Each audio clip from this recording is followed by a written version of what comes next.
You're listening to 90.4 Oman FM. I'm Abdullah Maawali, and today we have with us Muna Ali, who is a documentary photographer, founder of the Kanga Project, and a mom of one baby. Welcome to the studio. Thank you. Today we're going to be talking about the Kanga, and the reason why I find the Kanga very interesting is because I come from I'm a Omani with an East African background, and I grew up around the women in our family wearing Kanga at home. So I've been familiar with the Kanga all this time, but now you're putting the Kanga in the forefront in front of people with your Kanga project. But for those of you who are listening or watching who don't know what Kanga is, could you tell us what exactly is it? Yes, thank you so much for having me. Pleasure. Firstly, so the Kanga is a rectangular fabric, and it's used in East Africa by East African women to cover. Most of the time it's on their heads, but they also use it as a skirt. So the Kanga comes as two rectangular pieces. One is wrapped as a skirt, and then the other one is wrapped on the head. But we also have many uses for it, like carrying a baby. So that's like on the back. We also use it to pray with. And it's a very significant piece of fabric for us. As simple as it is, it's used every single day. And you'll find women in Zanzibar especially just walking everywhere with it. Could you describe it visually, especially for those listening? What makes a Kanga unique from like other types of garments? Yes, so you have this rectangular piece of cotton, which then has a border internally, like a printed. So the Kanga is completely printed. It used to be block printed, but these days it's digital or just mass-produced kind of print. So even if it's silkscreen. It has a border, and then within the border there's a design.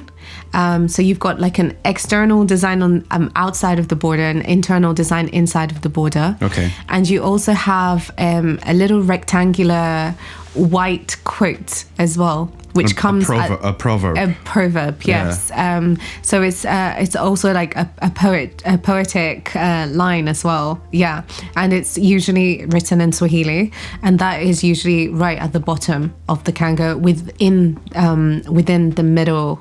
So not within the border, but within the middle. So it's quite specific how it's kind of laid out. In my head, what makes a Kanga very unique and different from other types of garments like a leso or whatever is the proverb. Rumor has it that these proverbs historically were used to tackle taboo matters. Yes. What can you tell us about that? Yes, actually, it's really true that they say that the Kanga was one of the first forms of social media. Yeah. So it's quite interesting because you yourself as a woman, you might want to display a certain feeling, for example. So you go and purchase a Kanga which has a certain proverb that expresses how you're feeling.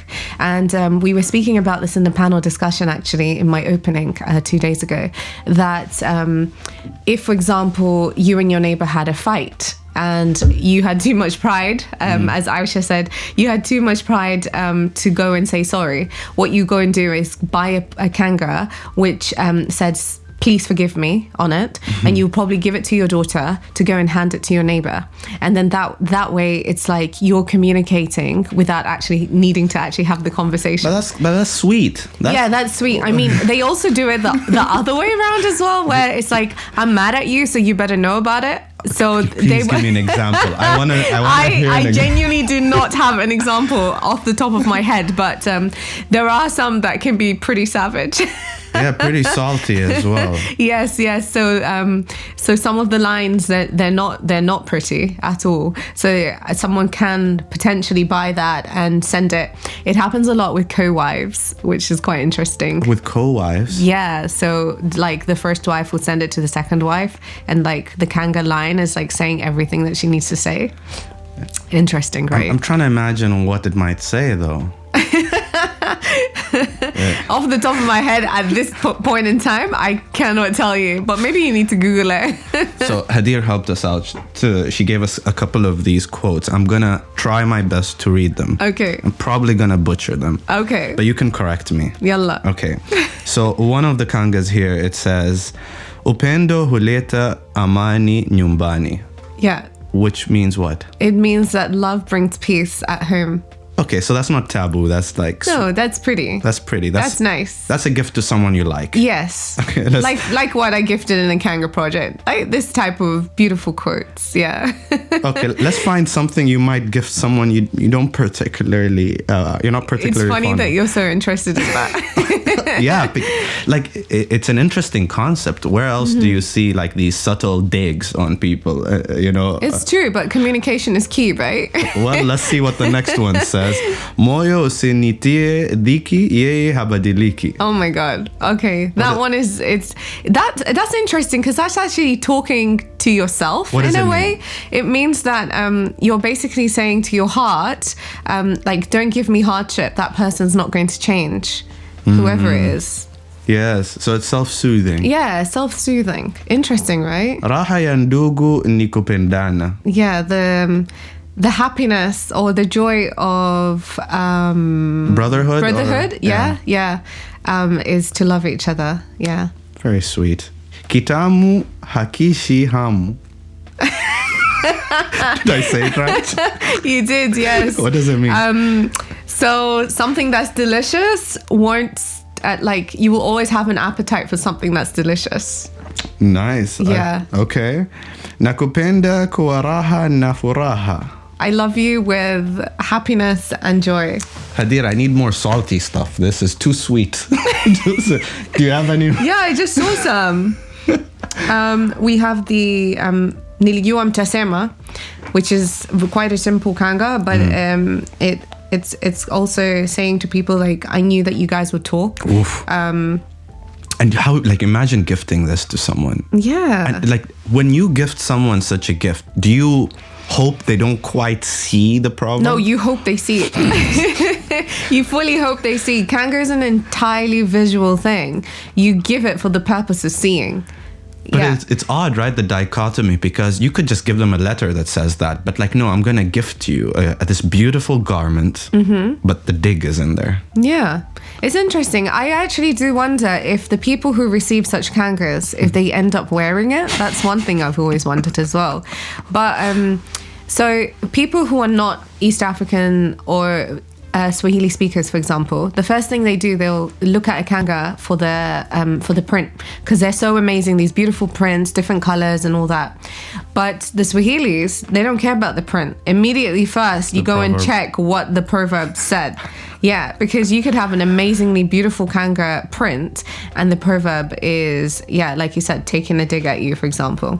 That's so fascinating. I don't know. I've not seen anything like this in any other culture. I bet there's entire research of it. If not, then you better start. We're on it. We're going to make this a mission here at Oman FM. We have enough people with a Swahili background. Right? We're going to go out on a quick break, but when we come back, we're going to talk about the Kanga Project. And what that is all about, and then the significance of Kanga in the context of Oman and Zanzibar. Inshallah.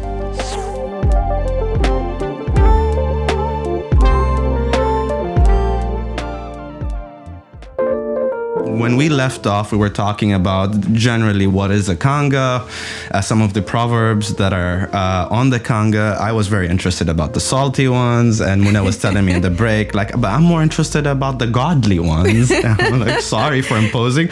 So tell me about some of the godly ones. Well, so kanga can be so beautiful, and actually a lot of the proverbs are so beautiful. When I was doing the Kanga Project, I very intentionally went out to purchase the kangas myself, but like we said, we look for the poetry as opposed to the print first. So I picked out words like nakupenda mama, which is actually a kanga which I also gifted to my grandmothers, which means I love you, mom. I love you, mom. I gifted to my grandmothers, to my own mother and my aunties, as well as the ladies in the villages as well, and that was quite a hit. That was a beautiful red and white prints as well. It's really gorgeous. Some of the prints as well, they like remind you to trust that God is the one who's going to take care of you. Others, like we were reading earlier, it's about like like womanhood or brotherhood, you know, like keeping ties of with the people who you love, and how that is actually what gives you peace in your life. And I really love those reminders. I think they're so important and beautiful. Yeah. Let's talk about the Kanga Project. Yes. When and how did it start? Yeah. So in 2015, I came to Oman to photograph my first international wedding. As a British photographer, it was very exciting for me. And my bride, Maysa, who is my forever friend right now, mashallah, she is an artist as well. And she really wanted me in particular to photograph for her. And that was an absolute honor. So I asked my parents for permission to go and volunteer in Zanzibar after my trip in Oman. And it was a life-changing trip for me. I arrived in Zanzibar in 2015, not quite knowing what I was doing, but I had a camera and I knew I wanted to use my art and my passion in order to give back and help the community, but in a way that still felt true to who I was. So, alhamdulillah, it became quite easy for me. I got in touch with Al Ansari Foundation, which is a charity that operates in Zanzibar, but fundraises in the UK. And I started to photograph their many projects across Zanzibar Island. And I also traveled to Pemba as well with them to distribute. For example, we had food packages. We did orphan care. So like buildings that were built specifically for orphans and their families. We did like Qurbani during Eid. What's that? Sorry? Qurbani, like to give meat during Eid times. Okay. Yeah. So many different projects. Water wells, and seeing like how that the water wells have impacted the community, a lot of livelihood projects. So alhamdulillah, I managed to really get a broad experience of what the charity did, and all throughout I'd be photographing one by one the projects that I had come across. And what I found was that I was always being received by the women. Being a woman myself, I actually used to travel with an all-male team, so it was also quite rare for them to kind of come across even a woman like working in the sector. There's not many of us who do the job kind of thing. It's usually a dude's job, as they say. A dude. Yeah. Yes. Sure. But what happened was that I use photography as an excuse to interact with people. I love human connection and real quick, somebody's listening to this like, I want to check out her account. What's your account? Muna_Ali, MUNA_ALLY. So you could look at her pictures while you're listening to this. Yeah, okay. You can do. Yeah. And what happened was, what I felt was that I was having these amazing moments of connection with the women that I was meeting. And I felt a little bit sad that I was leaving with nothing to give them in return, because I was getting incredible pictures. And actually, this is how my documentary photography works started, and how that portfolio started to build up. That's where it started? Yeah, kind of. Yeah, I would say so. Because before that, I was exploring photography. Like I had Souls of London, which was a personal project that I was going around London and photographing strangers. But the actual documentary side of things really started to bloom in that trip in Zanzibar in 2015. Wow. Yeah, alhamdulillah. But the idea behind it was not to leave with empty hands, basically, not to leave the women with empty hands.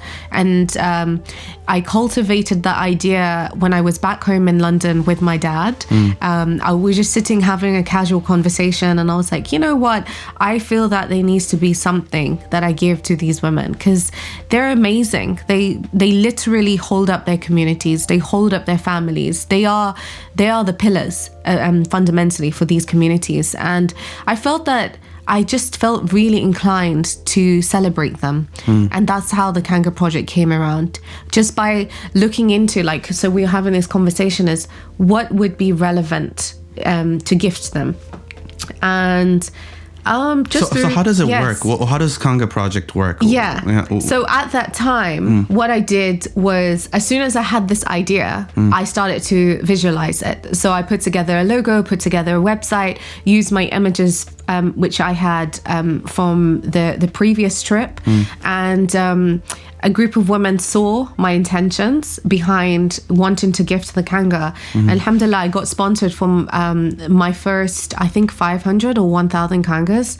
Wow. Yeah. Mashallah. So I went back the following year and I purchased the kangas on the island because I really wanted to keep the economic impact within Zanzibar Island as well. Yeah. And then, like I said, I was actually choosing the kangas myself on the day of distribution.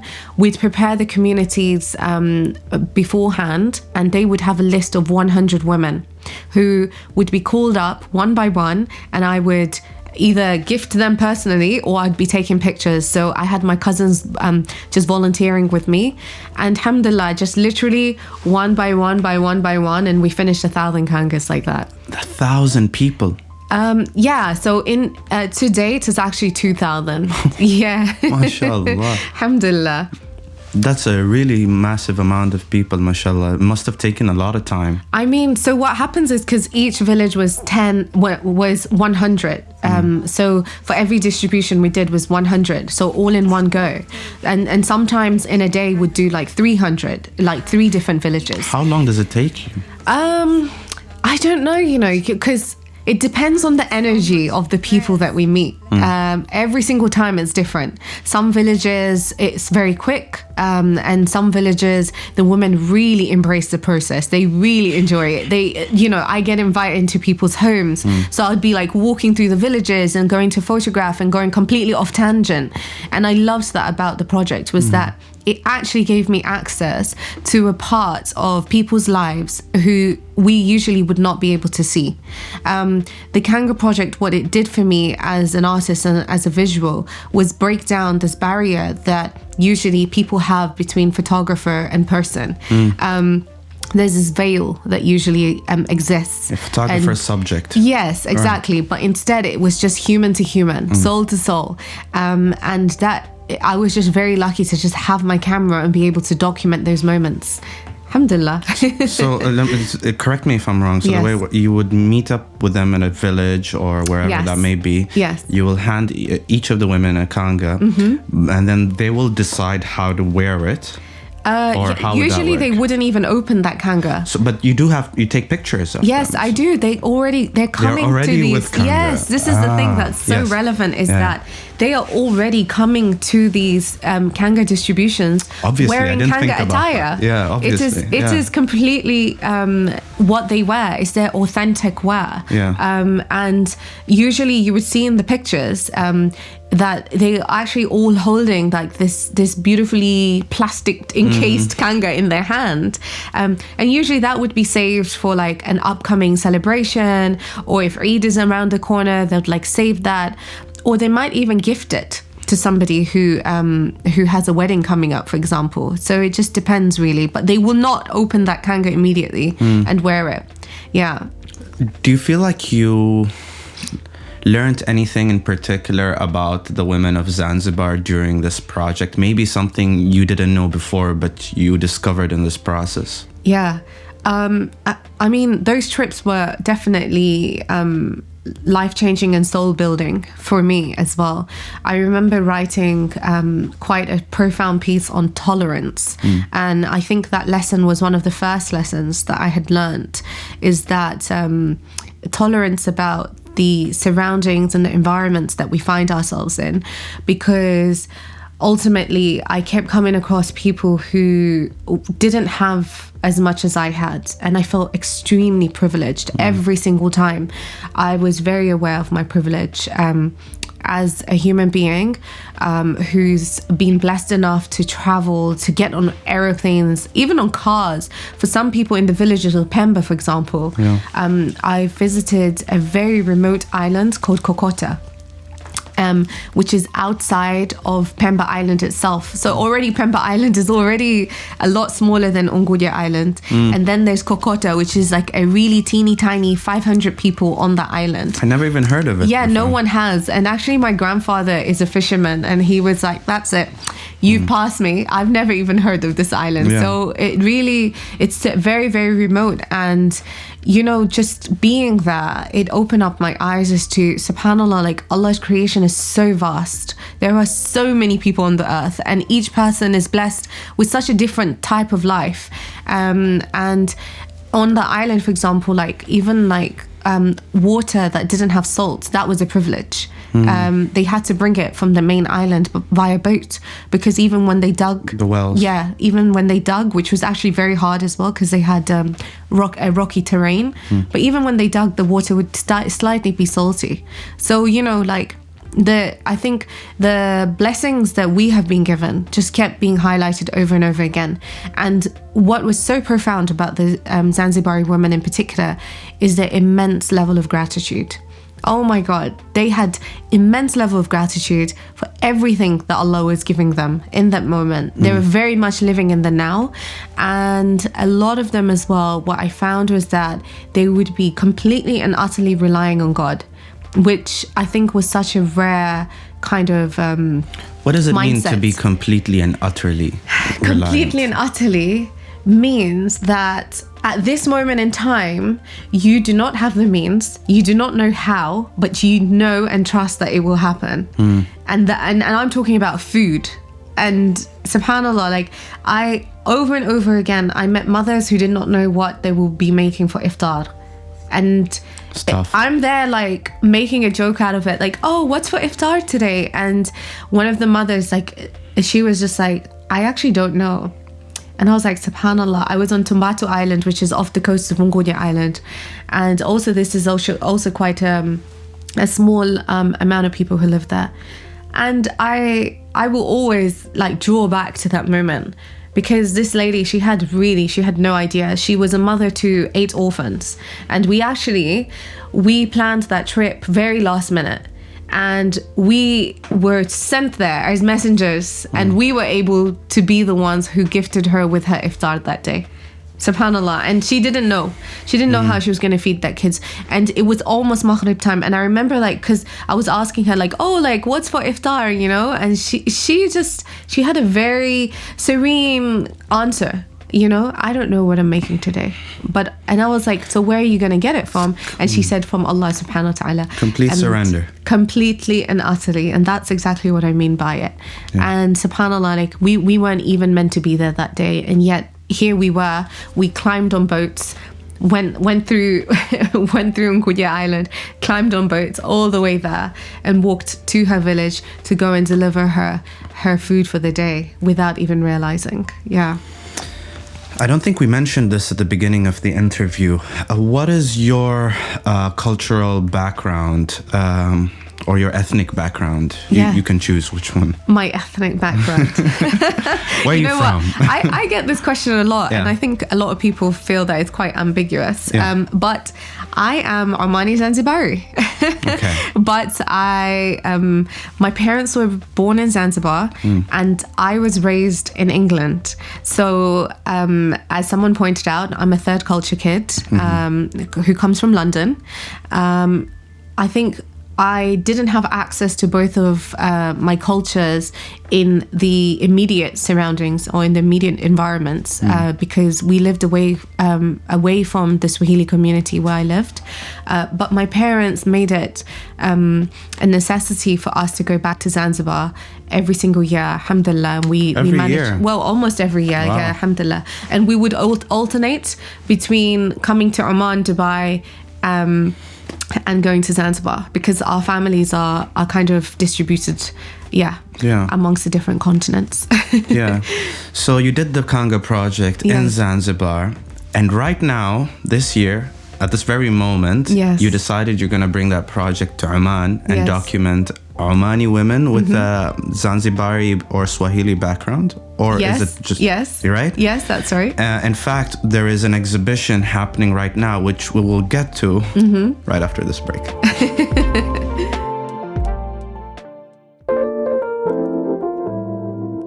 And we're back. Abdullah Maawali here. With me is Muna Ali, who's a documentary photographer, founder of Kanga Project, and mom. I have to make sure to keep that there. Yes, keep that there. And we were talking about this project, Kanga Project, and in the context of Zanzibar and you doing it there. And where we left off was this year, right now, it's happening in Oman. You brought the project to Oman. I did. Could you walk me through that? Oh my God, yes. It's been an incredible few weeks. So So I have collaborated with Aisha from Junoon Kanga, who has been by my side with this dream of bringing the Kanga Project to Oman. What I proposed was that I shoot a new series which will enhance the project and which will give almost like another perspective of what the Kanga Project is. So what I decided, I did an open call for Zanzibari women or Omani women who have a Zanzibari background or who use the Kanga still in their daily lives to basically allow me to photograph them wearing the Kanga. So I was looking for authentic imagery which will represent the Omani woman who utilizes Kanga, but at the same time I really wanted to encapsulate the landscape of Oman. For me personally, I feel very connected to the landscape, especially the mountains. I don't know, I've always had a fascination of the mountains. So this idea of like this woman wearing a Kanga, standing in front of the mountain, it was so strong in my head, like visually, it was already there. And I also have a muse. Who's your muse? A muse. Can I guess? Yes, please guess. I don't want to be wrong, but I feel like your muse may be Sayyida Maya. Oh yes, it's Sayyida Maya, of course. Mashallah, she, for me, she is the epitome of grace and strength. And when I got on the phone call with her, explaining to her that, you know, I'm having this exhibition, which is currently also being printed and made simultaneously. She was so down for it. We had such a deep conversation almost immediately about the Kanga itself, and it means a lot to her. And if you actually follow her, you recognize that she actually wears the Kanga quite often on social media, very gracefully, and you know, she loves it and I love it. I love that she loves it, and we really connected with that. So she is my muse, and what we did was we went out with this idea of like shooting her in front of the mountain. So we did our first photo shoot in Matrah area. Okay. And we had some beautiful imagery, but I still felt like there was something missing. So after that, we went to Qaram area to have breakfast, okay? And I'm there and I'm like, my artistic inclinations are not fulfilled. Yes. And you know what I love about her is that she totally got it. She totally got it. That, you know, there was still something I was looking for, especially with her, because for me, she was such an important subject.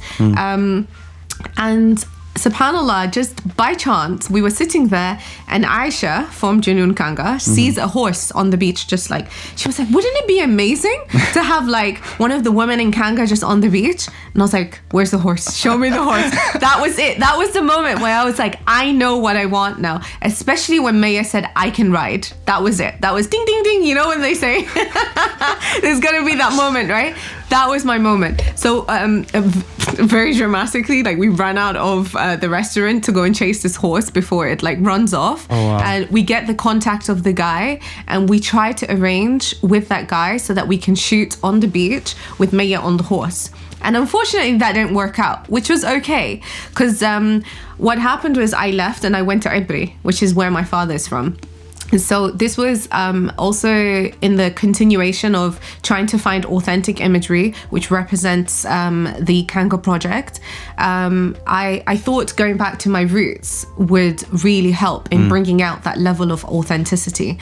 And I asked my cousins to take me through Ibri, and I was location scouting, and I come across this beautiful, oh my God, I was gobsmacked, little area where the old houses of Ibri, they're still there. The ruins. And like Bat, is that?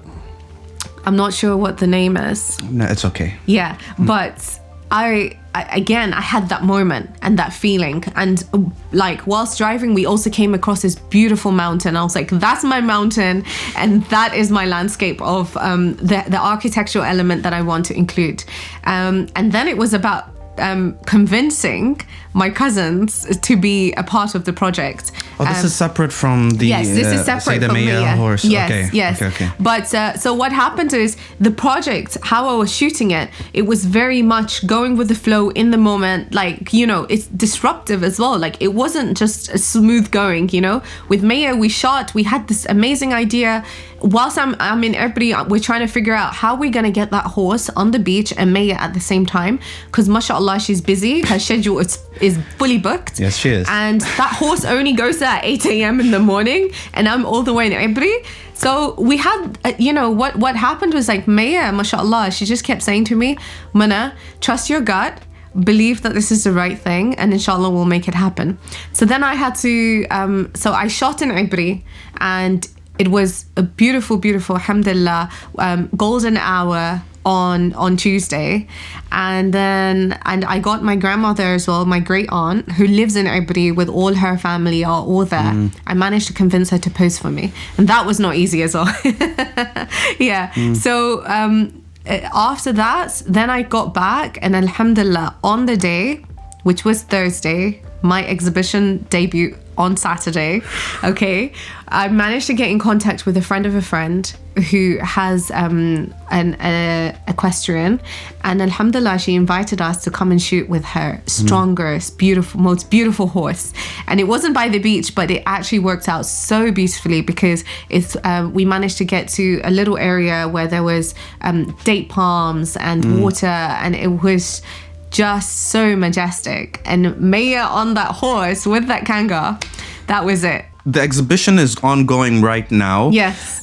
What are the dates? It's on until Friday, inshallah. Where is it taking place? Yes, it's in November Square at the Junoon Kanga shop, Al Hel South, Seeb.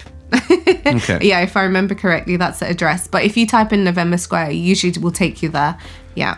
In your opinion, from what you've seen, your whole experience in Zanzibar and in Oman, what is the significance of the Kanga in both these cultures? The Omani culture, the Zanzibari culture, and even the Omani Zanzibari culture? Yeah. The Kanga, for all of us, I think, is...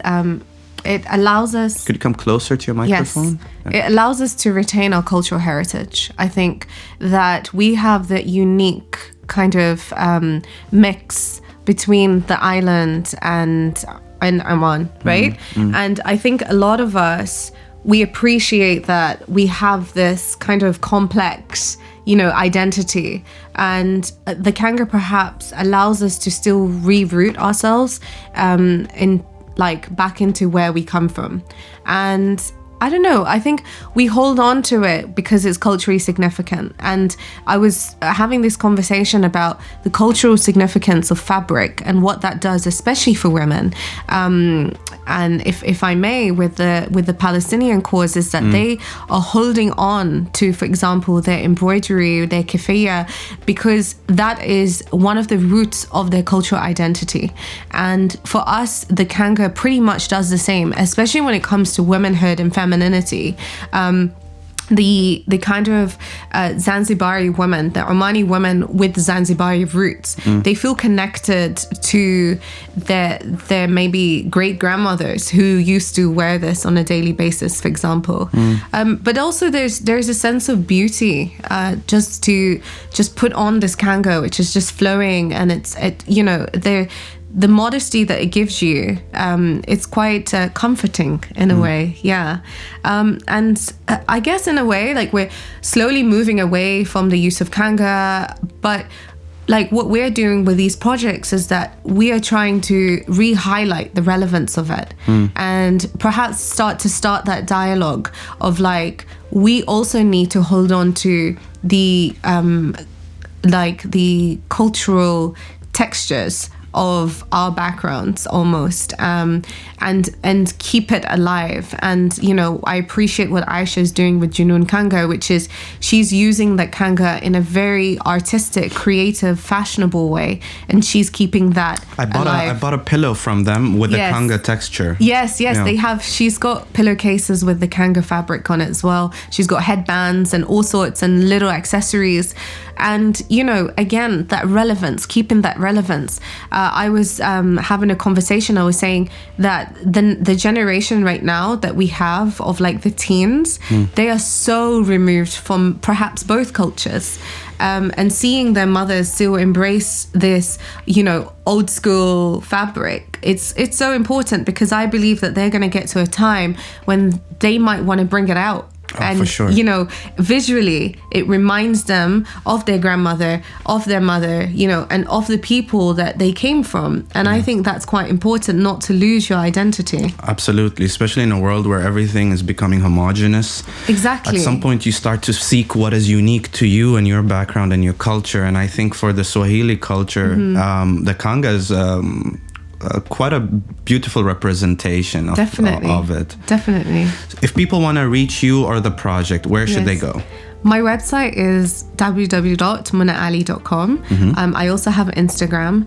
I live in the Instagram stories. Okay, at Muna_Ali. Which is ALLY. Yes. Just making sure people know that. Yes, thank you. And then the Kanga Project? Yes, at the Kanga Project, yeah. And we have the hashtag Kanga Movement, which I love, because I feel like, at that time when I started, hashtags was such a big deal.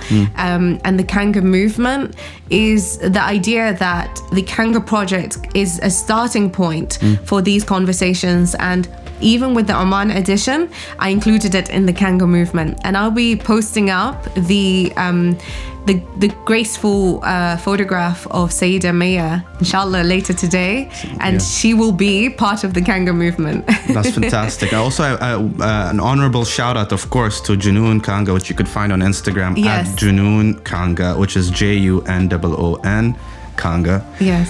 Muna Ali, it's lovely to meet you in person after following you all these years. Thank you so much for accepting our invitation and being here. Thank you so much for having me. It means a lot to me. Awesome.